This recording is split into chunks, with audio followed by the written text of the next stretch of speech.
For the latest in strategic affairs, subscribe to our YouTube channel. Click the bell icon for updates. Welcome to the Gist on StratNewsGlobal.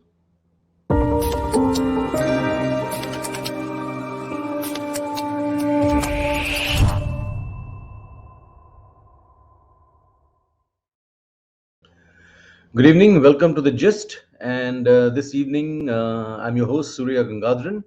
And this evening, our focus is on something that happened a little over a week ago. I'm referring to the collapse of the Silicon Valley Bank in California, which is a huge funder of startups in that part of the world. And the government stepped in, so complete minimizing the impact on the entire tech sector in California. A few days later, one of the pillars of the Swiss banking system, Credit Suisse, also went belly up and had to be rescued by UBS. So we are going to try and look at exactly why this happened and the implications for India. I have with me Anil Padmanabhan, editor of Substack Capital Calculus. You've seen him on our show before. Anil, welcome. Glad to have you. Thank you, Surya. Anil, how do we explain? I know this is over a week now. We've got a lot of information out there. But can you quickly take us through exactly why this happened and why this happened? Sure, Surya. Actually, there are many ways to look at this, but I think the best way to argue this crisis is wrong place, wrong time. If the circumstances had not been so abnormal, I'm talking of the macroeconomy, the global economy, the geopolitics, maybe SVG could have avoided this curveball. But having said that, there were a bunch of things that came together. One, a large percentage of their deposits were not insured by the FDIC, which we know now. I mean, I presume it would have been known to the regulator, but we know about it now. Then many of these deposits, like you said, were primarily sourced from the tech industry. And, the technology industry, as you know, has been going through serious headwinds for the last year and more. We know about the series of layoffs, etc., that have happened. And given that it's such a close-knit community, there is panic built into it. So if somebody triggers something, it'll spread like a wave, because that's how the technology industry is structured. They're very closely knit. And then finally, the tipping point that came about was the investments of SVG. They parked a lot of money in government securities, US treasuries.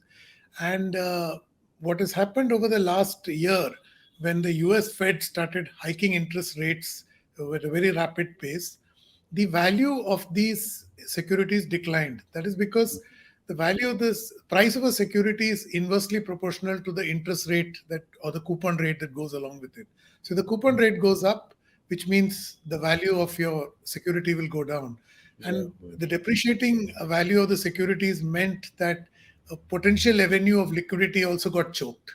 And lastly, the regulator was also caught sleeping on the job, because all these points that I listed were things that they missed, particularly the fact that the deposits were not insured. So long and short, a host of factors coming together, and the result is what happened at SVG.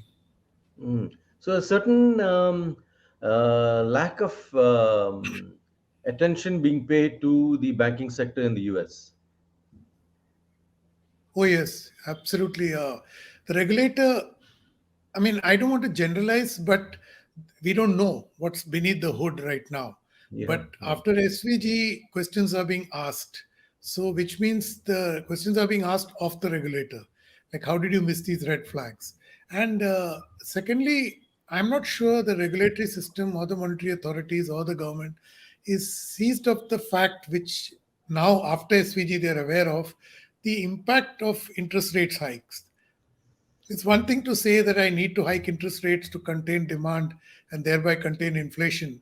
And another thing, when you look at the fallout on the rest of the economy, because remember two things here. One, over 2 decades, the US economy and the world have been used to cheap money. Okay, so you have been used to a way of life. Now, suddenly I withdraw that. and I don't calibrate it because I can't. The inflationary circumstance, you cannot calibrate this kind of an increase. There is a systemic shock. So when the systemic shock comes, even a slight crack becomes a structural break in a Mhm. crisis, which is why I said right at the beginning, wrong time, wrong place. In slightly different circumstances, they may have tided over the challenge. So the US regulator has to be seized of what's happening and has to plan ahead about what may happen, may not happen. But is it normal for banks to fail? Because I recall 2008 to 2010, there were more than 400 odd banks in the US that collapsed. See, Surya, the entire business of banking is built on potential failure. Oh. I don't mean to create a trust crisis here, but just look at it. I mean, it's like assume you are a bank, so you don't have all the money with you, right? So you're pulling in deposits from people like me or your colleagues, and then you're on lending that. So now, unless there's a perfect match between what you raise as deposits and what you lend, then you don't have a challenge. But that's never the case. That's the Mhm. risk element. That's the whole business of banking. So the business of banking is built with gaps in it, but those gaps are calculated risks. They are not abnormal risks. But in a challenge situation, if you have not had proper guardrails in the system, then it can blow up on you. So if you're seeing bankruptcies, etc., it could be for a host of reasons. It could be bad governance, it could be whatever. But also remember the last 3 years have been extremely inclement, not just for the United States, but the entire world. As you Yes. are aware, it started with COVID-19 pandemic, then it degenerated into the Russia-Ukraine conflict. Then the US Fed started hiking rates. Then the China whole, second wave, third wave happened. There was a huge supply chain disruptions, commodity shocks still reverberating. So the reason why inflation shot up is because of these reasons. So these are abnormal circumstances. So they will rock any boat in the sea, as it were. And if you are already unstable, inherently, potentially unstable, then you go under. Mhm. Then how do you explain Credit Suisse? I mean, it's one of those things we've always known, and Actually, Surya, that's the point. They are not really comparable because Credit Suisse was literally an accident happening right before our eyes. Okay, it's uh-huh. been playing out for over a year, more than 2 3 years now. They've been racked with scandals, including some of money laundering, and they even changed their CEO. They got a new person in, but I think last quarter or 2 quarters ago they showed disastrous results, and then investors like the Saudis and all started asking questions, tough questions, refusing to put in more money. So it was like building up, Mhm. in the system. And then of course, the UBS takeover has stopped the bleed for now. But the thing is that this the timing of this implosion is very bad. Like, this is again, the abnormal circumstances.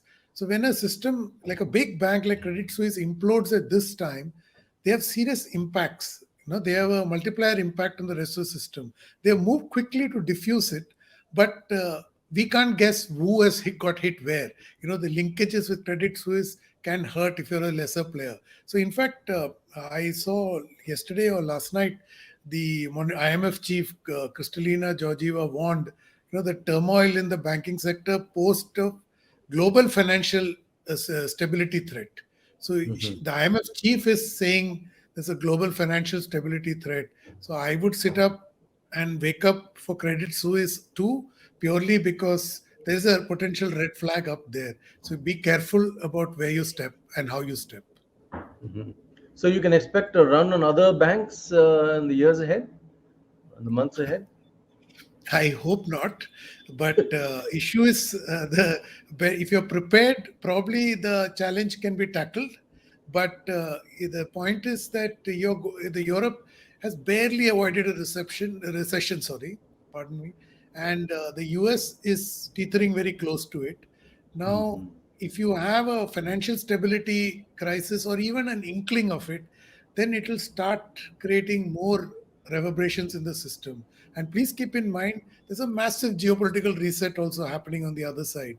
The whole Russia-Ukraine conflict is rearranging the global chessboard or the supper table, as it were. So there are a lot of shocks coming in that way too. They have already impacted inflation because the Ukraine was shut down, and that's the granary of the world. So grain exports from both Russia and Ukraine dried up, and it's impacted the rest of the world severely. So you have to be careful. I hope this crisis does not escalate and that wiser heads prevail. They need to first begin by diffusing the Russia Ukraine conflict and then start dousing other fires. But to assume that things are going to be status quo will be a big mistake. Mhm. But for now, the crisis appears to have been contained. So, in your sense, is the Fed now doing something right? Actually, exposed, they have done pretty much everything right. They Mm. rushed in. They made sure they announced that their deposits are insured. So, and even the two other banks that came on the radar, they staved off a crisis. Now the thing is, now they have to get their act right.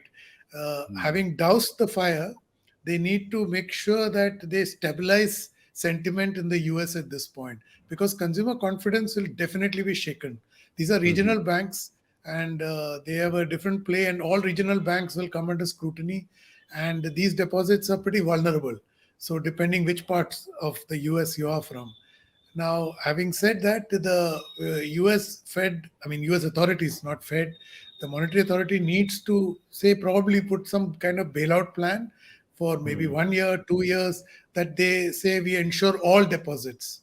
So then the panic eases, because a Mhm. panic at this stage can create problems that don't exist at this point. Will make even good banks go bad.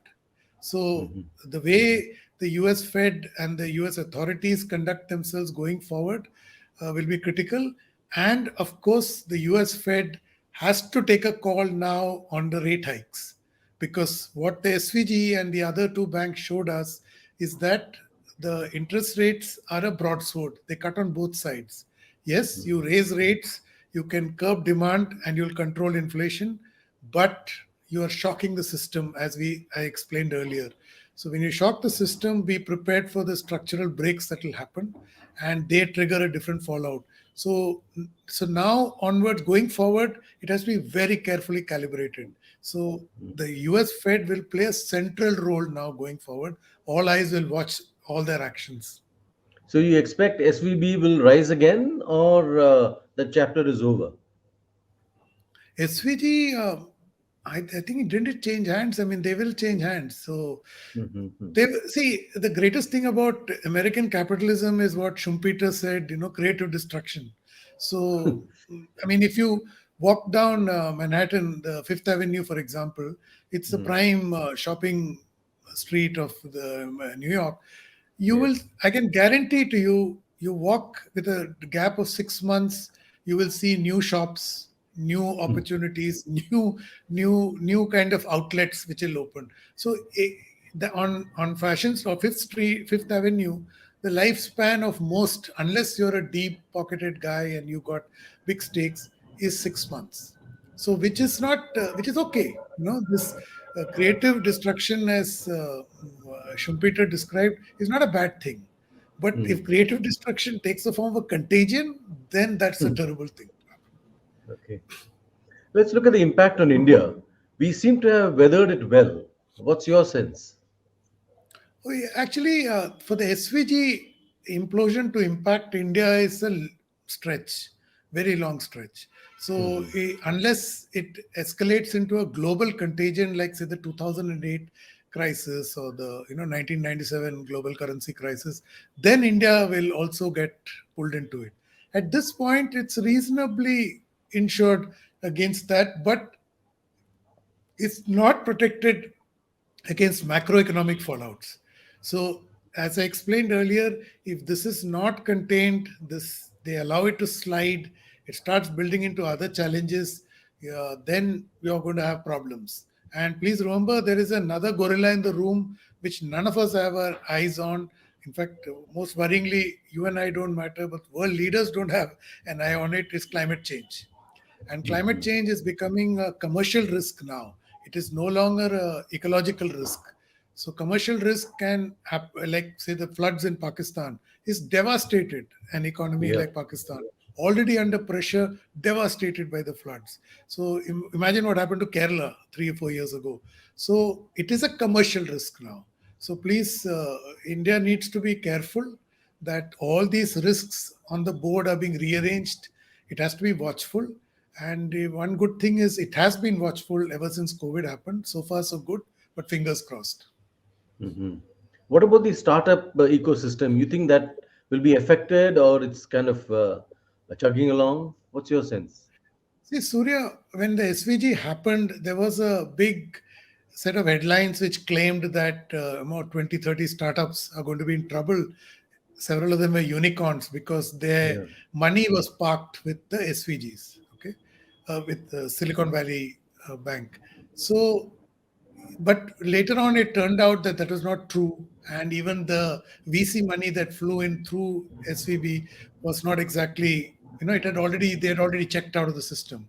So Indian startups were not impacted, but Indian startups have already been facing a challenge even before Yeah. SVB happened, because the US Fed raised rates. Please remember that it dried up. It literally, a flowing river dried up, and you were left with a Mm. stream.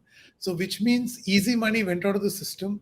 So which is exactly why, if you remember 6 months ago, we were hatching a unicorn almost every fortnight. Yeah. But now you look at the drought period that has come. So VC money is drying up, has dried up, will come now only selectively, and in companies which have a business model, which are delivering, which has the potential. They are not going to put money down because it's costly now, right? Mhm. So VCs have all. I mean, Indian startup is already impacted. So it is going through a reinvention even before SVB happened. So in a Mhm. sense, they've had a head start on a reset which is already underway. Mhm. So, in that sense, it's welcome. This kind of shakeup is welcome. No, no, no, no, not really. Because why do you want to see the Indian startup is in a very nascent place, unlike, say, the US startup ecosystem. They have been there, done that, have arrived, and they are the hub of the world. Yeah. India is just getting there. Yeah. So, and for us, startups are going to be critical catalysts in delivering a lot of things. So Mm. let's take fintech, because that's the easiest example. It touches all of us. And in Yeah. that, UPI, right? In UPI, you're doing 1,500 transactions a second right now. And that UPI infrastructure has fostered the likes of Paytm, Phone Pay, etc. I mean, I'm forgetting all the Yeah. names. A raft of these guys, and behind them there are other related fintechs that have come up offering different kinds of services. Then you have the account aggregator framework, which is emerging, which is going to basically shift the entire pivot the idea of lending from flow to stock. Stock to flow, data flow. Instead of collateral, you'll be using this. So you have the account aggregator, you have Open, you have ONDC. Now they're all creating an entire ecosystem of startups. So for an Indian economy to suffer, or a startup system to suffer shocks at this stage, is a very bad idea. Yes, it Mhm. may weed out the dregs, but even the good guys will get swept away. Like when a tsunami hits, it takes even the good guys away, Yeah. right? Yeah. So Yeah. something like that. Mhm. So, what's your sense looking ahead? What is your sense of where we are going in the startup system? Is it now on track? Are we getting back on track? Are the auguries good? See, Surya, the Indian startup system, what I liked about it from the beginning, barring a few guys, is more, it captures the Indian ethos of value for money. Okay. Hmm. So they have never been extravagant, barring a few guys. I mean, they grab the headlines, but most of them are value for money. Okay. So they are making do with very little, and they're frugal and they're careful. So, and more importantly, they're also getting into sectors which are going to thrive. Okay, one key reason for a startup success or failure is what is the potential of the sector that they are operating in. So let's look at our future.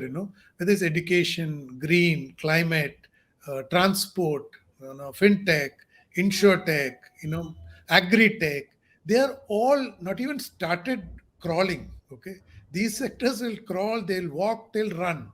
So the startups, in terms of potential, is huge. Now they got to get their act right on their business model, their delivery, their plan, their objectives. But there is a market out there, so the potential is huge. So I only see a good future for Indian startups as the Indian economy starts gaining more momentum. This story will become better and better. That's why I said, look at the UPI story. That the UPI moment will happen in everything: health, education, climate tech, every sector. Mhm. So, a last word from you for about our regulators. Is that system functioning and functioning well? Eye on the ball? See, Surya, I have no idea of how our regulators function till they mess up. Okay, because the point is they are not under our scrutiny. Yeah. We can only go by their actions, their statements. So for us, it's all ex post wisdom. But to having said that, I mean that is just a caveat to say that if something blows up, I'm not surprised I didn't see it or my colleagues didn't see it. But having said that, I think the Indian regulatory system is evolving. It is a work in progress. Please realize, till the 90s, we did not even have a stock market regulator. Yeah. So the telecom regulator came in the late 90s. So Yeah. insurance came in post millennium. So you are gradually creating regulatory frameworks as you move along. So, like say now they're thinking of creating one the for tolling or national, health, the roads network. Right now, Mm. it is a dual job. Highway Authority does it. So they're thinking of creating a separate body. So regulatory growth is a work in progress, and it is not a bad thing because it is reacting to the Indian circumstances. It will take time. It will grow, and but point is they can't rest on their laurels because the regulator is always behind the curve, always behind the curve. They can't stay ahead of the curve. Okay, so which even the best regulator will tell you off the record that they can't stay ahead of the curve, which means all you do is you reduce the gap. So if somebody is playing the game, you need to catch up with that guy quick. I mean, not Mm. with a lag. Like, say, an SVB happens in India, you need to catch it early. You can't Yeah. catch it Yeah. at SVB explosion stage. You need to. So, luckily for us, the last 2 years, 3 years, we have seen them catch these guys quickly and respond. Let's take ILFS, for example, Yeah. which Yeah. was probably 100 times bigger than what SVB happened. Everybody feared the entire financial system will collapse. It didn't. I think that hats off to the regulator and the government. They moved in tandem and they pulled, pulled India out of whatever serious crisis. So I would say good marks to the regulator at this point, but fingers crossed. So finally, rough seas ahead, but the future may not be as bleak as it appears. Anil Padmanabhan, thanks very much for your time and for that insight. And for those of you who joined us on this conversation, do subscribe to our YouTube channel, follow us on social media, Twitter and Instagram. Thank you and good night.